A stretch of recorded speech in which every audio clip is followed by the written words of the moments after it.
It's the Cook and Joe Show. Ron Cook and Joe Starkey. Sports Radio 93.7, The Fan.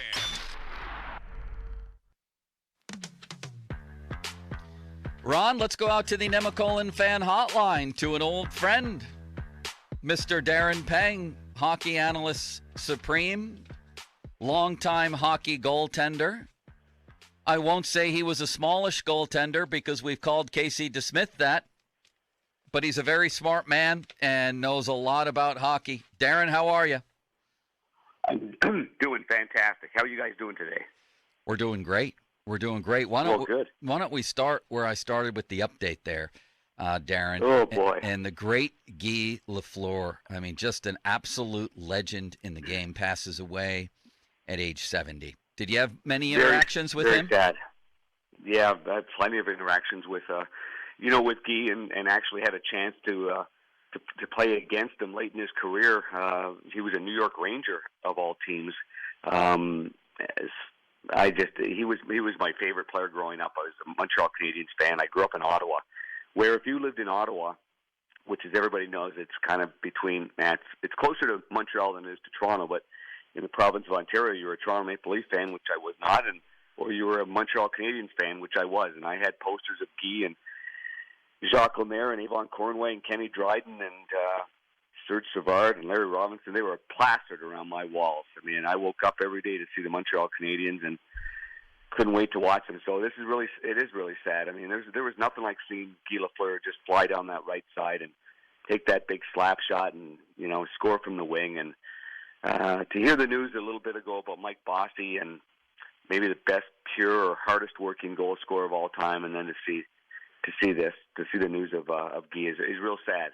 It's tough times for a lot of people, and Guy was just great, just phenomenal. He's fun to be around. I wasn't around him a lot, but there's a lot of alumni events at the time that I was working at ESPN that we had NHL alumni games. Remember before the All-Star game, we had an alumni game all the time, and Yes. It was so much fun. And even all the greats, man, they didn't hesitate. They'd come out and play, and it was so nice for us guys to get to meet these guys and be in a locker room and have a cold beer with them and just goof around. And we'll surely be missed. And I hope the young players of today, look at Guy Lafleur as just one of the most iconic players that we've had in our game, and look him up and research him and just look at just how great he is or was. Well, Darren, as you said, he and Bossy, consecutive weeks, just a little hard to take. Nobody knows goaltending as well as you do. You certainly know it as well as anybody. Tristan Jarry looks like he's going to be out of the playoffs, at least to start, with this broken bone in his foot. Casey DeSmith, obviously 52 saves last night. How much of a drop-off for the Penguins do you think there is? Well, it's hard to say, Ron, because, Tristan's had just such a great year. And, I'm really impressed with his overall play and his fundamentals in the net. To be a number one goaltender in this league is not easy at all. To jump in and out and be a second tier goaltender behind the number one, you can surprise some teams and some shooters because they don't know a lot about you. But once you get in that game and you're playing 7 of 10 games, and every other goaltending coach on the other team, he's got video like you read about. I mean, you have no idea the kind of video they pour over and the kind of tendencies they try to find from you. And then they put a loop of about 30 situations on the screen for the players to look at before a regular season game, let alone a playoff game. So anyway, I'm impressed with Tristan, but to have Casey there, I've seen him play a lot of great games, this year. I've done a few with TNT, and a real battler, a real competitive guy. And, obviously to make that many saves in a regular season game is really impressive. So that's the good news, is because if, for example, knowing that Tristan Jarry was going to be, not going to start the playoffs, or and even coming back with I've never had a bone fracture in my foot, but you guys got to think about the amount of times a goaltender on flat blades, and unlike a forward on rockered blades where you can go push off and glide, maybe that takes away some of the pain. But if you're in the net, you're constantly on the flats of your feet and you're pushing side to side. It's called, you're shuffling, and then you're using your toes to push if you're on your knees. And so who knows how it's going to be when he comes back. So I think that probably gives everybody a great relief that Casey, showed up last night on time and was brilliant. And that's good confidence for the entire team. Darren Pang on the Nemacolin Fan Hotline. All right, Darren, so how much of a difference does a couple of inches make for a goalie in terms of, a lot of people now are saying that DeSmith isn't big enough to get it done. To me, he weighs the same as Marc-Andre Fleury, 180, but Fleury is 6'2". That's 2 inches. Maybe I'm crazy. Is that a big difference? Is it a huge deal? Yeah, I think it only is when people describe it, or it only is if you go down a little prematurely and you get beat over the shoulder, and then the analysts, everybody starts breaking it down, and next thing you know, you got 10 goals that you're showing that going over the goaltender's shoulder, and you're saying, "Boy, he's too small." But me, you know me. I mean, I played in the NHL. I'm just a shade under 5'5", and I played at 135 pounds. So, some of the same goals that went in on me. That went in on Tom Barrasso, who's 6'3" or 6'4". They could be the same goals, but at the end of the day, somebody looks and says that guy's too small, and so it's actually kind of comical sometimes. But is 2 inches? No, 2 inches is not a great deal. 2 inches is only a big deal if the goaltender doesn't have enough patience to stay on his skates. And I know what I mean. Like if a player's got a puck on the wing and it's a 2-on-1. And a small goaltender automatically goes down. I mean, that's his first move, to go down. And he gets beat over the shoulder, well, that's going to be an issue. But if a small goaltender has the patience, I'll give you an example. UC Saros is a great example of a smaller goalie that he really stays on his skates a lot, and he gets hit up high in the shoulder because he won't, he doesn't just go down as his first move. So I think that's the biggest difference that all goalies will tell you is when you're on top of your game and you have patience to see a puck come off a stick, and before it even exits the stick, you're still on your skates, well, then it doesn't matter how tall you are, in my opinion. You'll be there and you'll be in good position. So being heavy is also a factor. And, we had a goaltender here in St. Louis. I mean, Jordan Binnington, I think, won the Stanley Cup at 158 pounds. I mean, I was watching him and Marc-Andre Fleury skate around and warm up the other day. I was between the benches, and Marc-Andre looked like he was actually bigger and thicker, and looked like he covered more net. And Marc-Andre's not very big, so Jordan Binnington won 16 games, and every loss he had in the playoffs, he won the next game. I think it's all about resilience and battle, and what you can bring to the table. And I know Casey will have that. So again, in going through it. I don't think it makes much of a difference if you're confident on your skates. Darren, how do you look at these Penguins? Are they a serious contender to come out of the East? And how much do they have left as the window opens, so to speak? Malkin a free agent at the end of the year, Letang a free agent, Brian Rust a free agent at the end of the year. Is this maybe their last good shot, and how good of a shot do you give them? Yeah, it is hard to tell because it's hard to look into the future, Ron, but every time I see Pittsburgh, I see a very well-prepared team, and I think Sully's a terrific coach. I mean, I think he's as prepared as anybody, and adding Mike Bellucci to that bench has been a big plus as well. I don't know. They're you know what, Ron? They're well-prepared. They battle. They compete.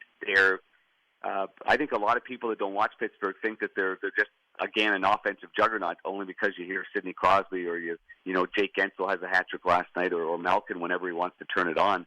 But really, for me, I think they're terrific on the defensive end. If I'm not mistaken, they got one of the best PKs in the league. So the defending part of it is good, other than giving up that many shots last night. But they're, so for me, do they have a chance? Well, yeah, they do. They have as good a chance as anybody. Is the window closing? Well, yeah, it is always closing when you've got the greatest player of his generation. He's on the back nine. He still has a ton of great hockey left to play. So I'm going to go to the key here. The key to it is going to be Malkin. I mean, it's going to be the way he wants to play, how he wants to play. Does he set a tone? Is he going to be a dominant centerman?